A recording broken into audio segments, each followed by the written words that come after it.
Good morning. আজকে সকালবেলা খুব তাড়াতাড়ি ঘুম থেকে উঠে চলে গেছি দোকানে, সেই জন্য রান্নাটা করে যেতে পারিনি। আর তাই দোকান থেকে এসে আজকে আমি রান্নাটা করে নিচ্ছি। সেখানে ইন্ডাকশানে আমি ভাতটা বসিয়ে দিয়েছি, আর একদিকে সবজিটাও কেটে নিচ্ছি, আর আমি গ্যাসে রান্না করে নিলাম। আর সব ডাল তরকারি যেগুলো আছে সেগুলোকে আমি গ্যাসে রান্না করে ফেললাম সবটাই। আর তারপরে কিন্তু দুপুরবেলা হয়ে গেল, মানে দুপুর অনেকটা হয়েই গেছিলো।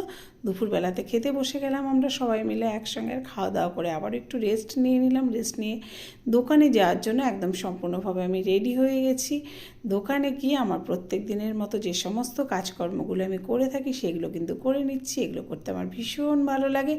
তাই প্রত্যেক দিনই কিন্তু একঘেয়ে কাজকর্ম আমি করি, আর এই একঘেয়ে কাজকর্ম করতে আমার একদম কখনও খারাপ লাগে না।